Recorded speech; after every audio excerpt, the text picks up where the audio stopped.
morning, everyone. Good morning. That was awesome.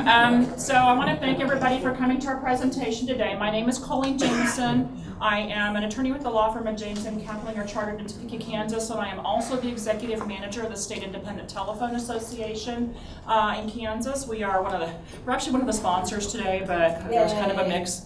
There's kind of a mix-up, and so I hopefully that I think we're sponsoring the reception tonight. So have a drink on Sia.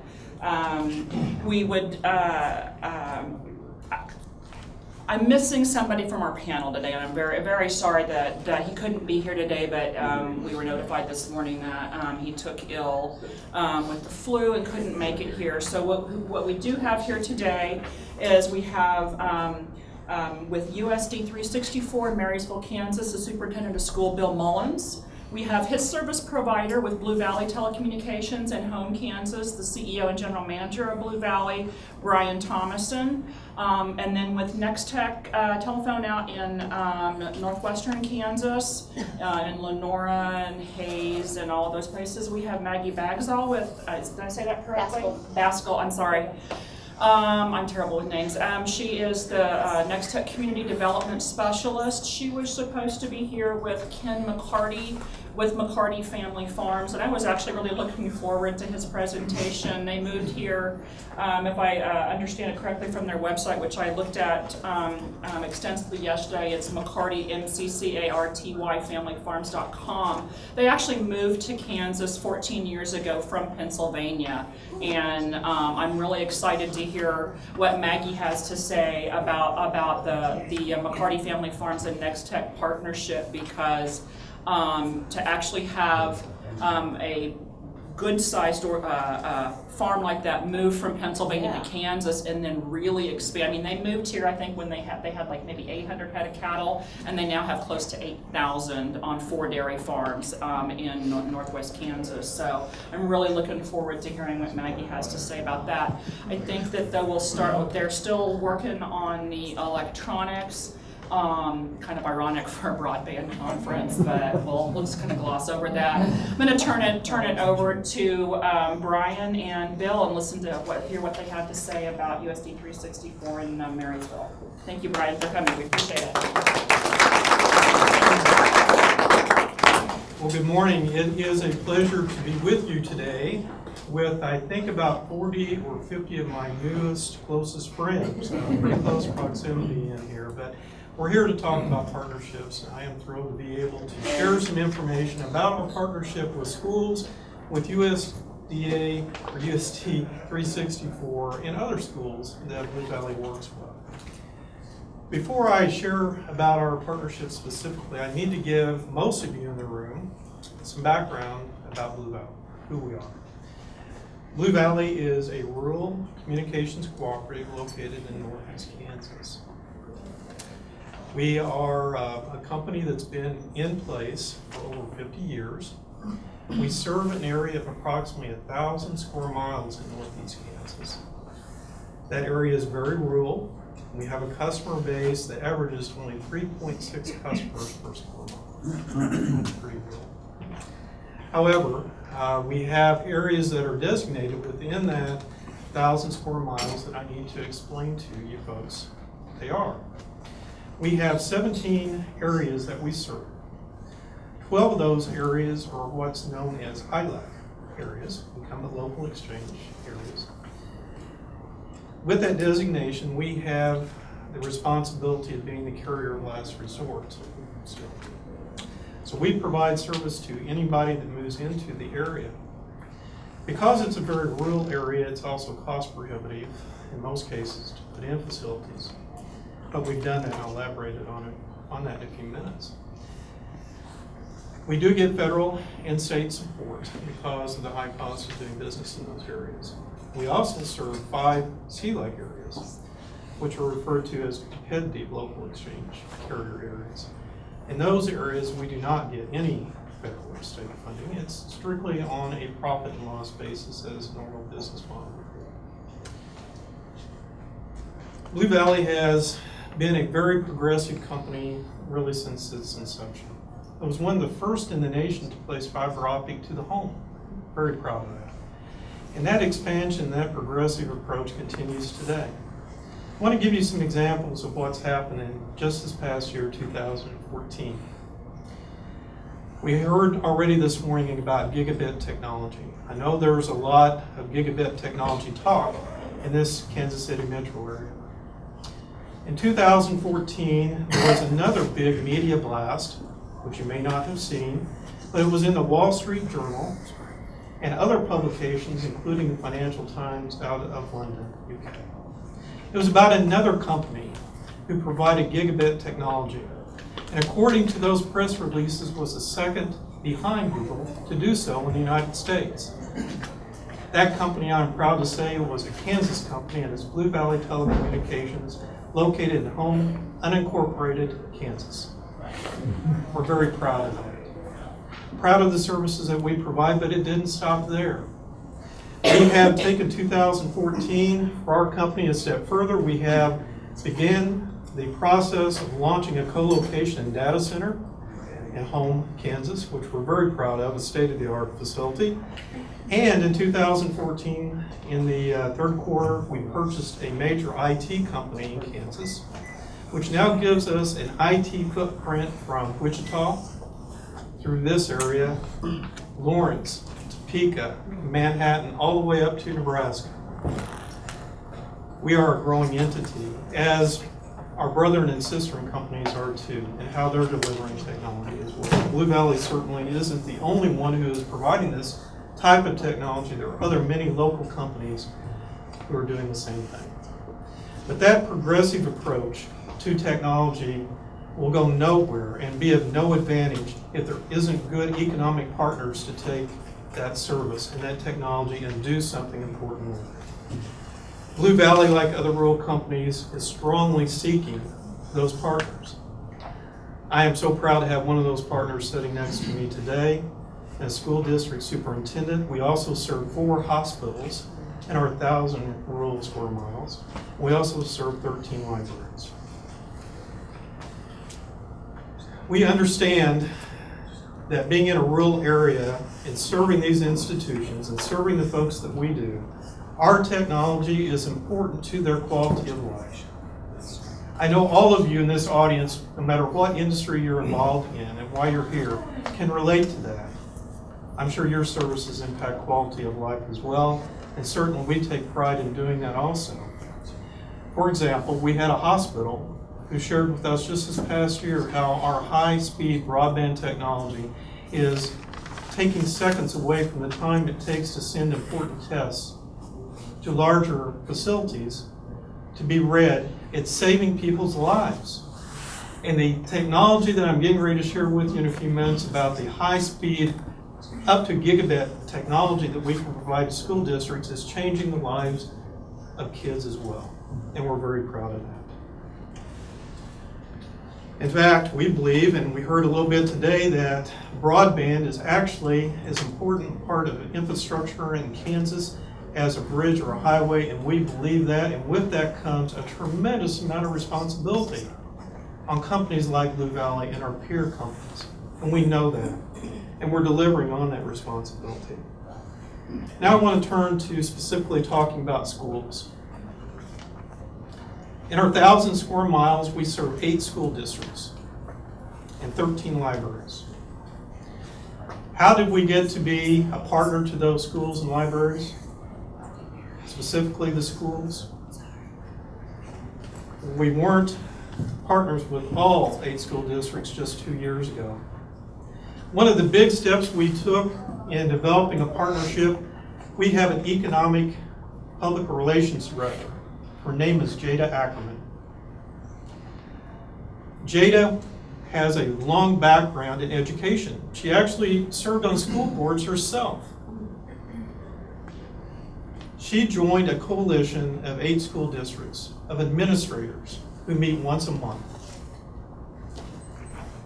In that coalition, Jada contributed not only from her experience as being a school board member, she contributed by the technology that she knew that Blue Valley could provide. Over the course of time, in those meetings, as she heard more of what the schools needed from technology, Jada was there to deliver who could provide that and who was more than willing to take huge steps to deliver that technology. Today, all 8 school districts in our area utilize Blue Valley services. But any partnerships we have learned is not a one-way street. We support unique events at school districts, including this past year sponsoring the first of its kind junior high career fair. We sponsor IT service seminars where we bring in schools and libraries and other businesses to talk about IT advances. We really work to be a two-way partner in understanding the two-way street concept. We also have employees who are proud to serve on other school boards in those 1,000 square miles. When you look at companies like Blue Valley, and there are many of us here in Kansas, we live in the area that we serve. We have friends and neighbors who are in that area too. This is personal for us. And I think that gives us an additional ownership of the services that we provide. So how has our partnership changed over 2 years? It's changed in that we have developed some fundamental relationships with those key administrators at those schools, those IT directors, those school principals, where now when they have a need, we are partnering with them. Our technology and our industry continues to grow dramatically, and so does the need for schools. Because of that initial relationship, we're growing together. We're growing together to make those schools stronger, and we're very proud to be a contributor towards that success. I want to talk now about Bill's district a little bit, how we partnered with them specifically. 2 years ago, Marysville School District wasn't a customer of ours.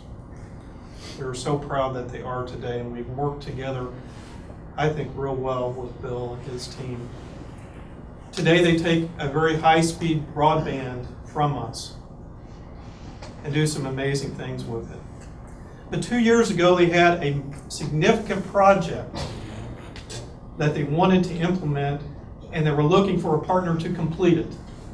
They found that in Blue Valley. They were looking at connecting all of their schools together with fiber. If broadband's available but you can't get it in all your schools, it's not going to serve the purpose that you want it to.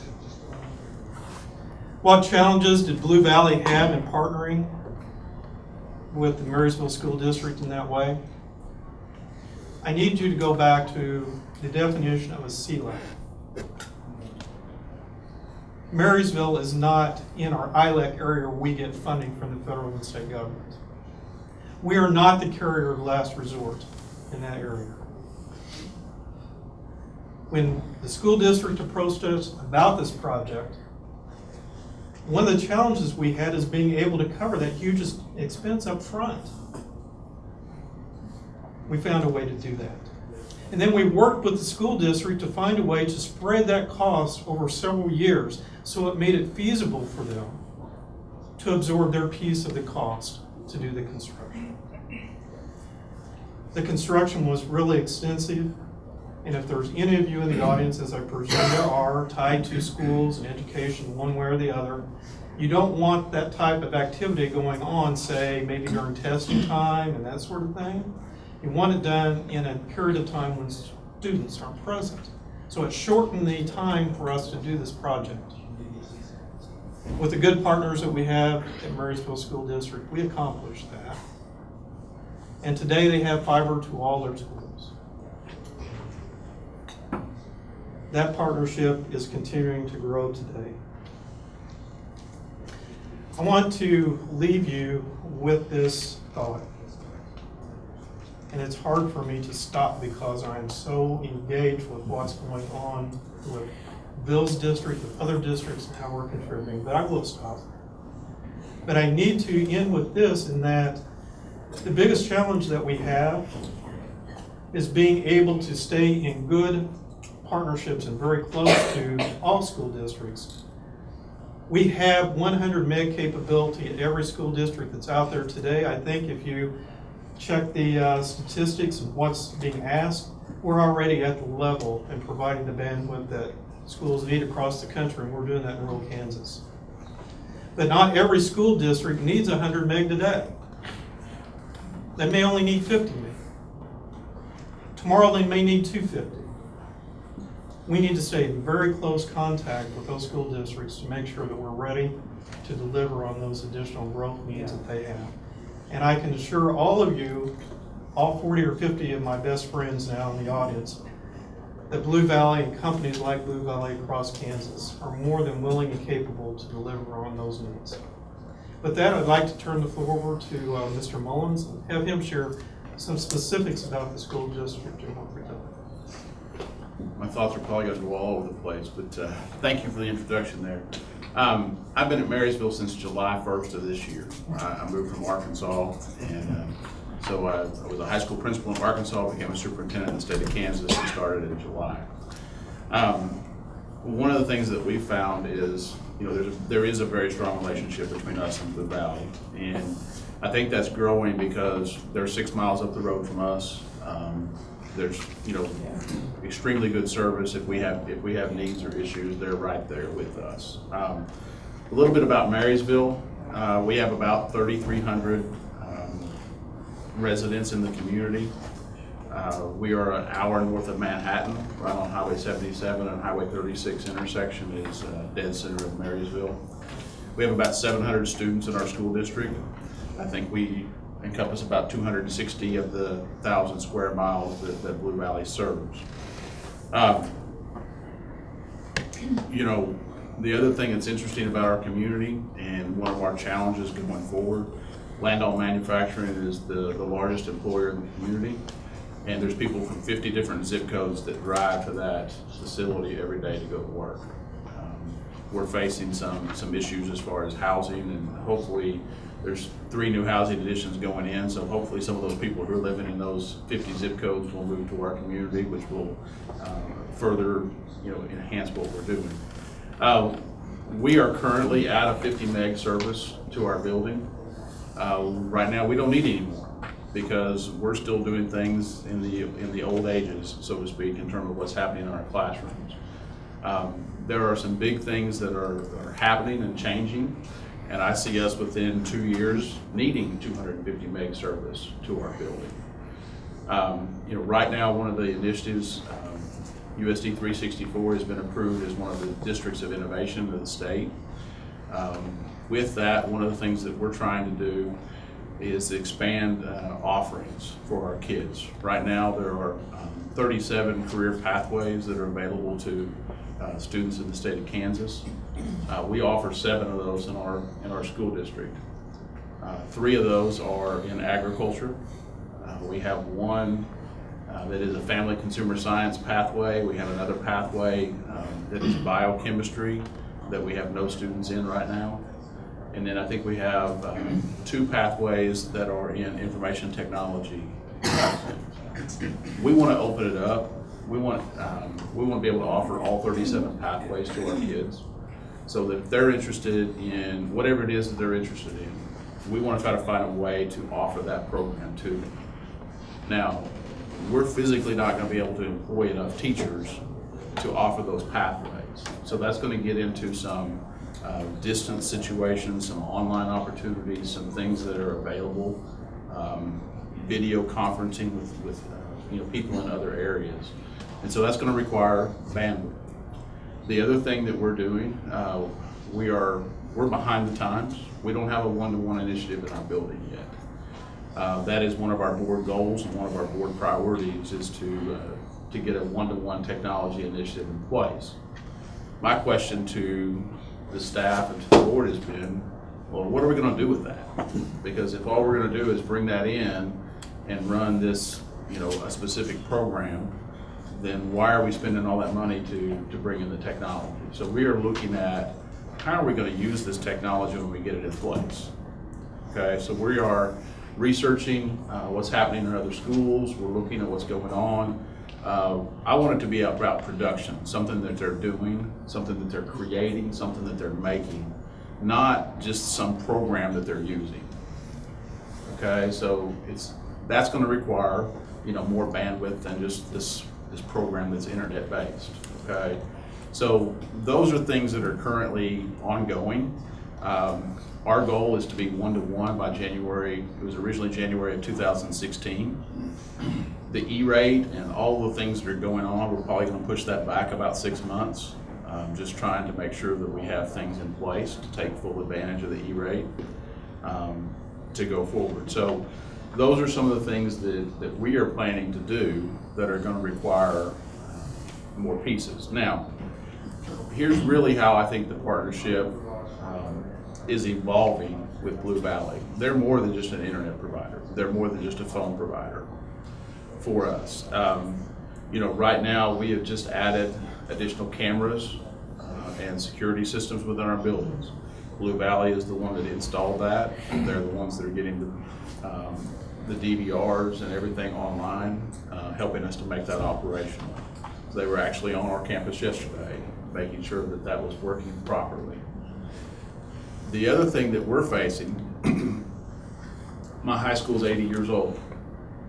Okay, I've got fiber to the building, but once you get inside the building, we're not prepared to handle the increased use of technology. The wiring inside the building's not there. The access points are inadequate for what we're wanting to do. So we are working, I want to say, nearly constantly. Weekly, we're in conversation with Blue Valley about rewiring our buildings, trying to identify, moving switches, because, over time, we need to now put things in the right place. So they're all over the place. So we're talking about rewiring our entire building, putting the switches in place, putting in new access points in every classroom, rewiring every classroom so that it's a standardized unit, so we have what we need going forward. Well, that's a pretty costly adventure, just like we talked about earlier in terms of putting fiber to the buildings. There's probably going to be a very similar cost, if not more cost, in trying to get the infrastructure in place in order to make this work in our buildings. I've been in a building where we have put the technology in place with the infrastructure not being ready. I was in Arkansas, we had 430 laptops, and the infrastructure would allow me to get 92 logged on. Okay? So that became very frustrating to my teachers and my students, because if you were one of those first 90 to get logged on, you had access at that point. If you weren't, you were just out of luck, because we did not have the capability.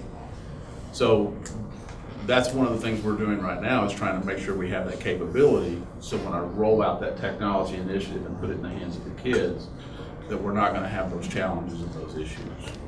Okay, so again, those are things that Blue Valley is helping us on a weekly basis with. Some of our big challenges that we think going forward, Brian mentioned the co-location. Right now, all of our stuff is in one location in my high school building. If something happens in that room, everything's gone. So, we are very much talking about what can we do to preserve our data, to take care of those things. So we're looking at that co-location. The other big piece for us is going to be, we can provide the internet access to the kids while they're at school. What's going to happen when they leave and go home? Okay, how can we provide, or how can we work with Blue Valley to have some sort of a way to ensure that kids are getting that internet access at home? And we've just barely started that conversation. Don't know exactly where that's going to go. We're going to try to look at some other models from around the country and just try to see what we can make work. We're really interested in knowing exactly what percentage of our kids have access at home, because right now I couldn't tell you. We think it's probably higher than what most people would guess. But that's one of our next steps, is to determine how many kids have access, and then trying to make sure that we can get better access to those kids once they leave school. So that's kind of where we're at as a school district. Like I said, I have two great people working in my IT department, but they stay busy just putting out fires every day with the computers that we have around campus. So we have to have a partner like Blue Valley to help us think forward, to plan for the future, because the two guys that I have on staff, they don't have the time to do that and have those conversations. So, so we couldn't be where we're at. We couldn't accomplish the goals that we have going forward if we didn't have a partner like Blue Valley to make it happen.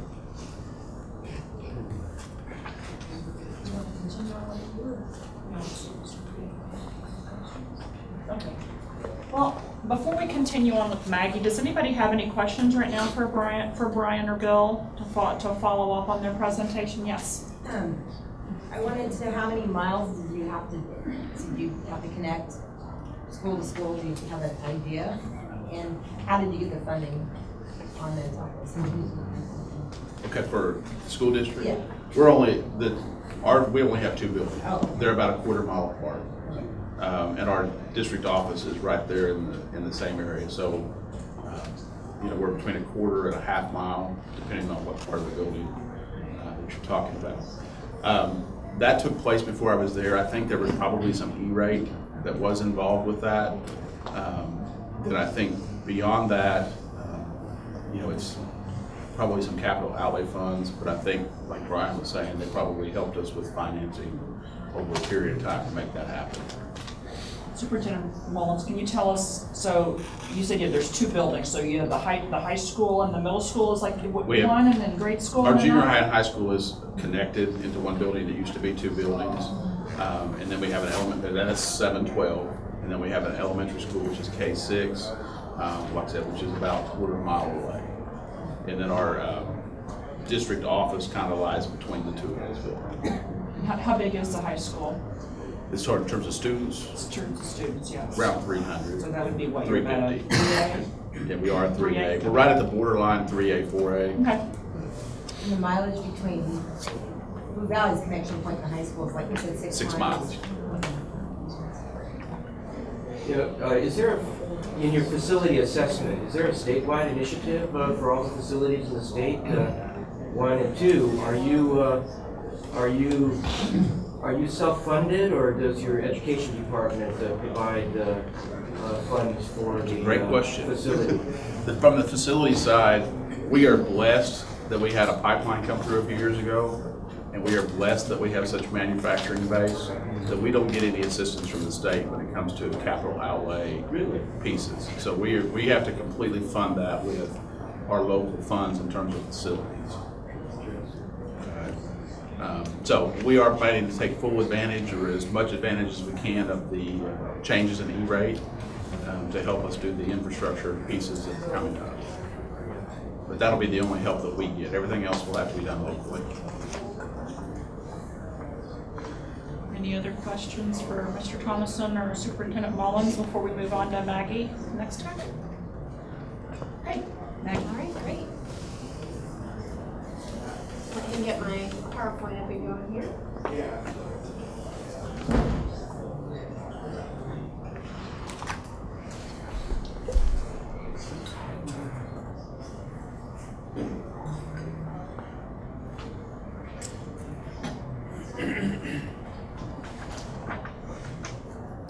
All right, well, my name is Maggie Baskell, and as she shared, I'm the Community Development Specialist for Next-Tech. And what I'd like to do is, if you move on to the next slide, just share a few highlights about our company.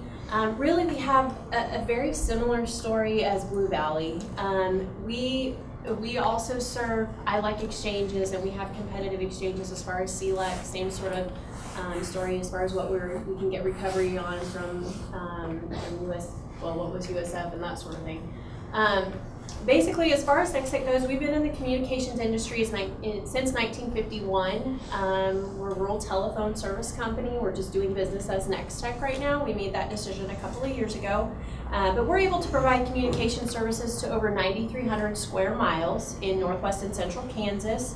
And we have over 7,000 miles of fiber network that we've deployed. Our services consist of local and long-distance telephone, high-speed internet, advanced TV services, business and technology solutions, home, and also business security. But we're able to provide these services to over 22,000 residential customers and over 4,600 business customers. Within that, we have 2,500 broadband customers and 25,000 broadband customers and 23,000 voice customers in 76 communities and their surrounding rural areas. As far as our footprint goes, this kind of gives you a better idea of exactly where we're located, so you can tell it is northwest central Kansas. You can see basically the exchange boundaries here. So when he was talking about, your ILEC or your CLEC territories, that's what you're seeing there in the yellow. The red indicates all of the locations that we have offices at. We try to remain a very local feel. So even though we're serving this very wide geographical area, we want people to have somewhere to go that they can talk to an actual live person easily about whatever questions they might have, whether it's billing or what kind of new services they might be able to subscribe to. So we've tried to do that within the territory. As far as our actual fiber network, I wanted to share with you that we have been providing broadband since the late 1990s, so very similar to Blue Valley. We were also one of the first in the country to be able to offer fiber to the home type services. In 2013, we completed our $101 million American Recovery and Reinvestment Act broadband infrastructure project. That is a mouthful.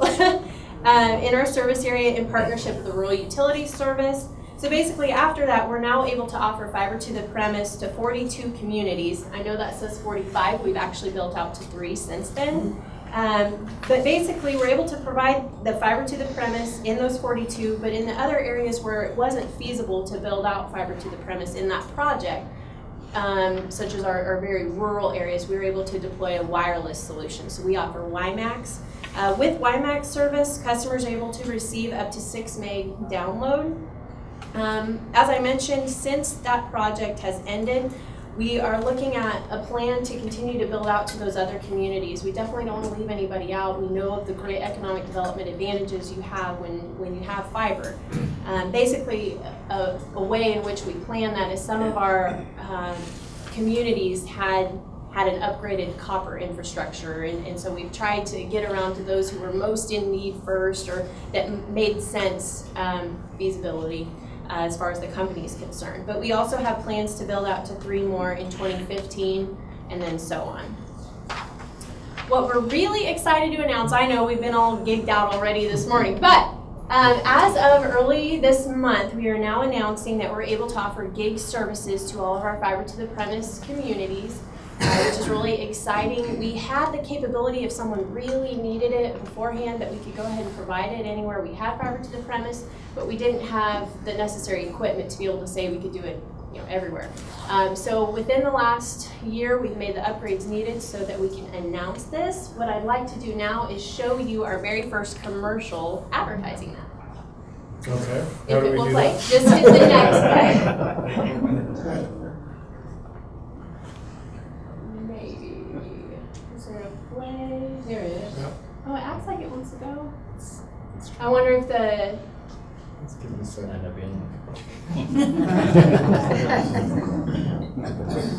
This is stunning. Woohoo! I wonder if the media player is different because it was on a PC. Let's see what happens. All right, well, I promise it's really neat. If you go to nex-tech.com, it's on our home screen. You can watch it. I'm very proud of this commercial because I feel like it just makes us in with the big boys. It really hones in on all of the possibilities that you're able to do with fiber to the premise connections. You can access it that way. Maybe, yeah, that might be on there. Yep, do you want me to spend a second, or do you want to move on? Let's move on, and then if we have time at the very end, we can try to go back to that just to make sure we're doing okay time-wise. So I'll have you go ahead and hit the next button. There we go. As far as us deploying fiber to the premise, one thing that we noticed as we were doing that is there's a lack of understanding, I think, in the general public about what fiber is. So many people hear the word fiber and they think health food. They don't think we're talking about technology. And so what we started doing in, I believe it was 2011, is trying to educate our communities on what fiber to the premise is and all of the economic development benefits that come with having this infrastructure. So we drafted this presentation, And we've been delivering this to really anybody that will let me talk. I will go there and talk with them, but to city and county governments, to economic development boards or directors, chamber of commerce, service organizations, anyone and everyone, just to try to get the message out there that, hey, all of this Google stuff you're hearing about KC, we have that here. We have those capabilities here, and we can make this happen. We're currently actually in the midst of updating this presentation. I mentioned it was a few years ago, and we all know how fast technology changes. So we're in the midst of putting in some updates, and we're going to be back out in the communities sharing about that even just next month. If you'll go on, these are some of the topics we touch on when we're talking to the communities about the benefits of fiber. I know earlier someone already mentioned about the increased symmetrical capabilities for upload speeds. What we're seeing right now is 30% of internet traffic is upload. When we look at our network, 30% is probably the peak time for upload, but it's definitely increasing. There is a change there, and we have so many businesses within our footprint that are starting to use the cloud-based applications, and we actually offer that service where companies can store their data with us, and so we're seeing that really rise. Providing the opportunity for people to telecommute while living in a rural area. We have so many examples across our territory. I just talked to a lady the other day from Norton. She's telecommuting from an engineering firm in Wichita, and they were able to move their family. They have 3 kids in the school system. It's just awesome. So it has, it's worked out great in so many different instances. Let me see, I think I switched out a couple of things from what I have here.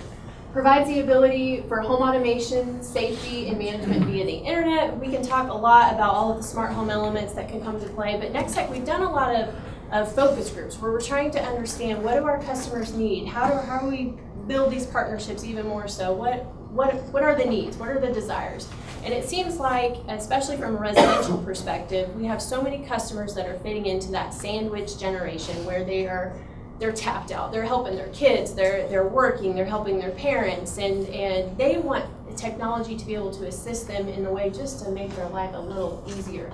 And there are so many smart home elements that can do that in the way of telehealth. Maybe you have, your mom is on pills she has to take every day, and so you can buy this smart pill box that if she mixes up and takes Tuesday pills instead of Monday pills, you get a text message on your phone saying, hey, you need to check on your mom. But what people don't understand, I think, when they hear about a lot of this is that it takes bandwidth. And I think us in this room know that, but I don't know that the message is clearly communicated to our customers that are out there. Offsite backup, I might jump around compared to what's up there, but offsite backup, cloud computing, already talked about that a little bit. Allows healthcare facilities the capability to provide digital imagery and telemedicine. We have quite a few hospitals in our footprint, and there are so many that have to send these huge files off to radiologists to be read, and those files are only increasing in size as they upgrade their equipment. It gets more detailed. It takes a better connection to make that happen. I'm happy to say that all of the hospitals in our territory have a fiber to the premise connection. We still have a couple of clinics that are in some of those very rural towns that don't, but I think after this year they will, so we'll be sitting pretty good.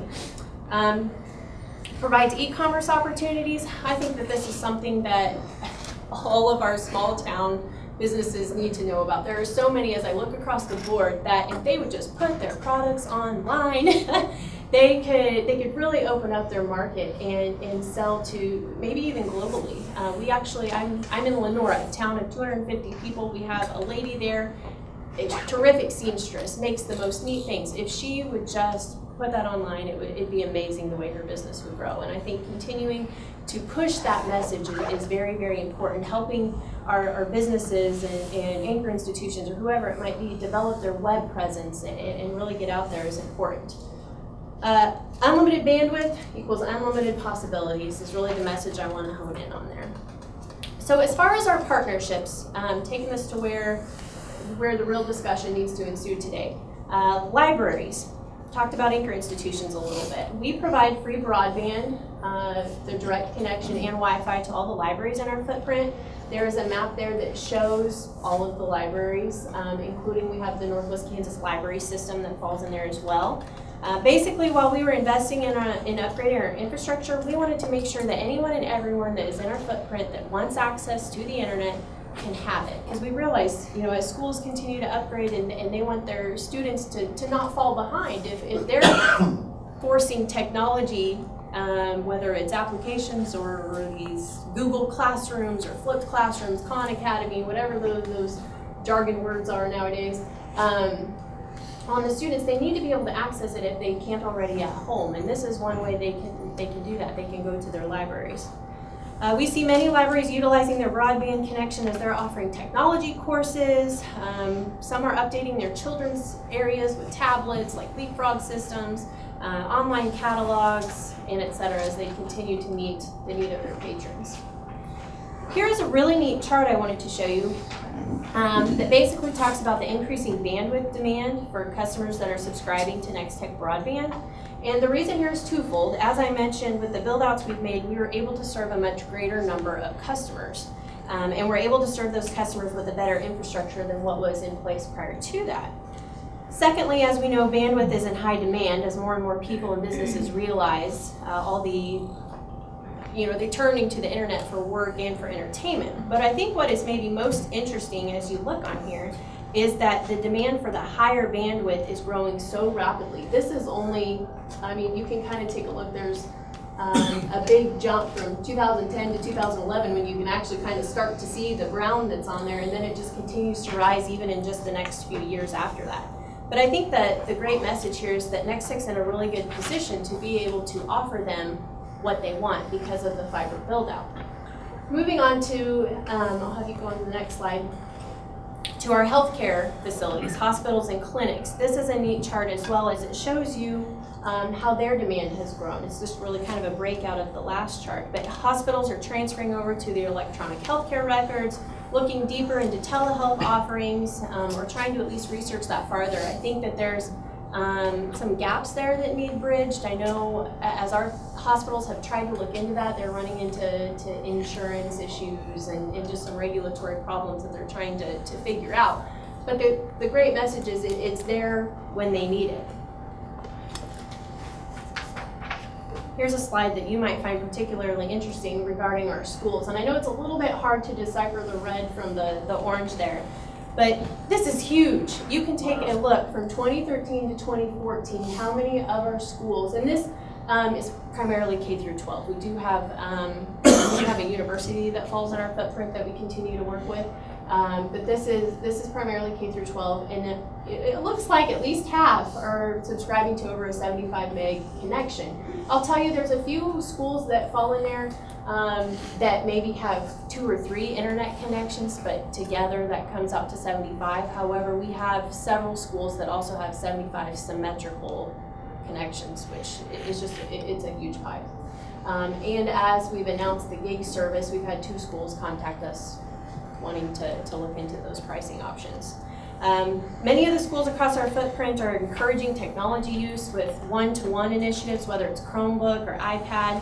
Several are doing online blackboards for their assignments and tests and lectures, such as Google Classroom. Some are streaming all their sporting events live, and so not only is that a benefit to the surrounding community, but they're also instructing their students on how to do that. So they're learning these advanced video technologies. And these are really just scratching at the surface of all that's possible today. Businesses, what about businesses? Well, moving on so we can get to talking a little bit about McCarty, but I have a couple of examples that I want to share with you before that. There are so many unique stories in our territory. This right here is a screenshot of Brush Art's website. Brush Art is located in Downs, Kansas. Downs is a population of 886 people. Brush Art is a full-service, integrated agency, custom publishing firm that serves a broad range of customers from business to business to consumer, and they have customers such as internationally known Caterpillar, right in Downs. So much of their business is done over the web as they have to send and receive these huge files. What was happening before that they had Nextech Fiber, they were actually using another provider, and basically They were sending these large files back and forth. They did not have the bandwidth that they needed. So basically their files were in a queue, and everybody go home on Friday, and over the weekend it would try to catch up. Well, finally what was happening is it was Sunday midnight, they weren't done yet. And then you were gonna have people start coming in Monday morning, and then you're falling even further behind. So they knew that they had to look for another solution. Luckily we had fiber in the area and could connect them with fiber to the premise. Another great example is New Age. They are a manufacturer in Norton. Norton has a population of just under 3,000. There you go. And really cool story here, they actually have secured a contract with Amazon. They build their shelving and their carts for their warehouse. And so that has been huge. They have been on a hiring frenzy. The economic development director for Norton is actually in the back and nodding his head along with me. But the really neat thing about that as well is that they use e-commerce for all of their ordering. So it's not just that they're assisting this well-known internet business, but they are also embracing internet as well. And now to McCarty. This is the point where I was going to introduce Ken, but he emailed me last night and said that he had the flu. But I'm going to try my best to get through some of his slides. I've actually gotten the chance to visit their facility multiple times and visit with Ken, and was involved in the process of us bringing them fiber to increase the efficiencies of their organization. So if you'll go to the next slide, and maybe even the next one after that. McCarty Dairy is family owned. As Colleen mentioned, they moved from Pennsylvania quite a few years ago. And talking to Ken, basically what he shares is that his father he didn't feel the economic development climate where they were at in Pennsylvania was working for them. They needed somewhere else. They had been to Kansas before. They had seen some of the opportunities that might be available. So they picked up and moved. They moved to Rexford, Kansas, which has a population of 231 people, so very, very rural. But they have 4 large-scale dairies. They are a heifer raising operation, they farm, and then they have the evaporative condensing plant, as I mentioned, owned by the family, but they have 100 other people, over 100, that are working for them in that very small town. They have 8,500 milking cows and 6,000 dry cows and heifers. Here's the really, really cool wow factor. They supply milk to Dannon, so Dannon yogurt. They were able to basically sign the contract or their agreement in April 2012, and I'm going to share more a little bit about that in a minute. But basically, this cost model, because of their signing with Dannon, has ensured that their farm is stable and that their profit is growing. They're producing approximately 75,600 gallons or 650,000 pounds of raw milk per day. They're very excited about how their dairies have earned the certifications and passed the audits that they need to ensure that they are doing everything right with their animals and working as they should with their plant. They also reclaim and reuse approximately 50,000 gallons of water per day from their condensing plant. I'll let you go to the next slide there. This kind of gives you an idea of exactly where they're located. You can see that their 4 dairies are mentioned there. Beaver City is actually in Nebraska, but Bird City, Scott City, and then the Star where Rexford is. All of those facilities move their product to Rexford, and then from Rexford on, it is trucked to Dallas. I'll let you go to the next slide. Here he points out a lot of particulars regarding how the company tries to operate. They want to stay very conscious about their community and the economy where they live and how they're cooperating with nature. And so they, like I mentioned, they pass a lot of their auditing. They are very environmentally conscious because of the way that they're condensing their milk. They were able to reduce the truck traffic by 75%. Not only are they concerned about the well-being for their animals, but also for their employees. They go through the training that they need to go through. Economic development wise, I think 100 jobs says a lot that they've been able to provide in a community of 231. And then socially, they have a program that they've started, Yogurt for Youth, where they are donating approximately 5,000 cups of Dannon yogurt per week to area schools. We all know about the initiative that's been in schools for healthy eating. My stepdaughter actually goes to one of the schools that they provide yogurt for, and she talks about it all the time. So they love it. And they also have internships for college students that they've been able to provide And I'll have you go to the next. And here's probably the meat of what we've been wanting to talk about. Why does a dairy need high-speed internet to function? What was going on here with this company, and why did they seek out Nextech asking what they could do?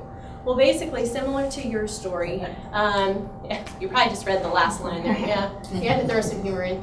But similar to your story, where they are located at, they're actually outside of Rexford, and it does not fall in our ILEC territory. And so it took a lot of cooperation and collaboration to come up with a plan. Basically, what was going on with McCarty is that they were getting ready to secure that agreement with Dannon. But talking with Dannon, they knew that they were going to have these remote programmers, these data managers. They are very data-specific company, and a lot of their company is overseas. And so they have these people that want to be very much tied into what is going on at these condensing plants. They want numbers and they want them now.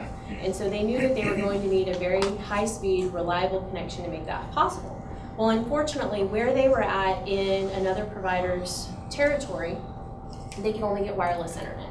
And listening to Ken talk about how disheartening it was to be trying to run this off of maybe 3 meg internet and trying to come in at all hours of the night, seeing if maybe the connection would be better and trying to make it work. And there was just so much frustration that eventually they contacted some other organizations in the area and thus Nextech got involved.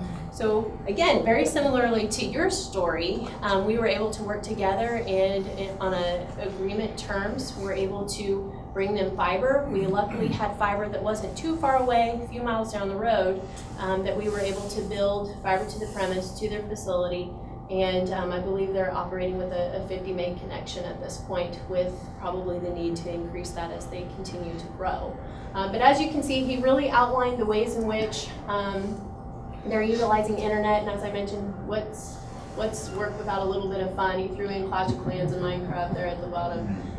But that's really the way in which we were able to come together and partner. I shared, a few other examples of partnerships, whether it's libraries or our anchor institutions. But I think the message of this is that we're all going to have to work together. Here we are in rural America, no matter if it's provider to provider working together, sharing our stories, letting people know that, hey, we are here. We're here to work with you. If you need something that you don't have, or you desire something that even it's unheard of in our area, let us know, and we'll continue to work and make it a possibility.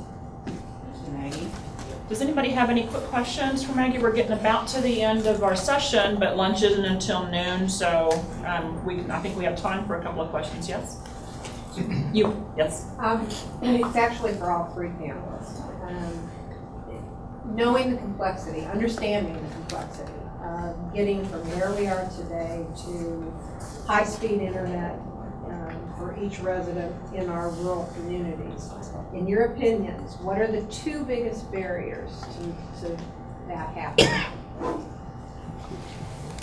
I'll take a first crack at that. I think one of the first of the 2 is something Maggie touched on, and it's perception, understanding. I attended an agricultural event on broadband in Kansas City this past year. There were 160 distinguished farmers and ranchers from a 3-state area. There were VPs from Monsanto and John Deere there. There was only one communications company in the audience, and it was Blue Valley, it was me. I listened for 2 hours to discussions about how there wasn't proper broadband in rural America and how it was impacting agriculture. And I knew, just as Maggie's company, Nextech, Blue Valley has gigabit technology. Well, as soon as there was a break in the aid, I went to that speaker and I shared with her what Blue Valley and other companies are doing. They had no idea. She started taking me around the room and introducing me to folks so I could share with them what the capabilities are. It's the perception and knowledge and being able to communicate what real companies are doing because of that personal ownership. I think that's one of the biggest ones. And the second one is we are, for the most part, all relatively small companies compared to large carriers.